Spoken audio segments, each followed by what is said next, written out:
Bienvenidos al Green Room, yo soy Natasha Gargiulo. La película biográfica de Christopher Nolan sobre la historia de Oppenheimer no solo está recibiendo aplausos de los críticas de películas, las estrellas confiesan que trabajar con el director fue un punto culminante de sus carreras. It was a challenge. It was a real challenge, but they're the best ones because he's a real life figure, I suppose. Very complex, very kind of contradictory, very enigmatic, kind of unknowable. But they're all the challenges that you want in a character, all the things you want to kind of play. And it was great getting into that with Chris, you know.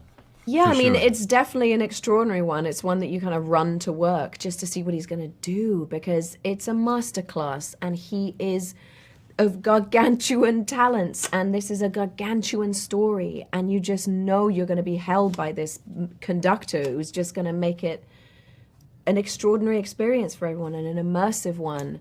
He's just an amazing actress-director. He loves actors and he really knows how to get the best out of them. You know, the movie was really living and dying on Cillian and on that performance, and Chris was clear about that. Like, he's like, this movie is going to be called Oppenheimer.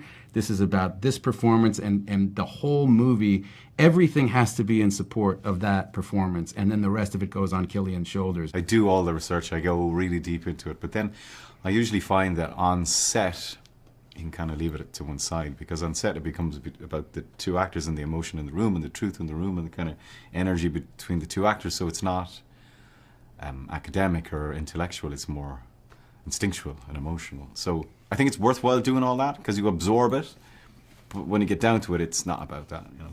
And watching Chris and Cillian together create that character and put him at the center, you know, in the stillness, like, you know, to have a movie this big and have some of these shots where he's just holding the frame with his face on IMAX, like, it was a privilege to watch it. I think it's one of the great screen performances. Yeah. And watching the two of them build it together, how locked in they were, how clear, and Chris is so good that way, like, communicating to his actors what he needs and what it is, and his notes are best notes of my career coming from him. They're so simple and direct and helpful. Yeah.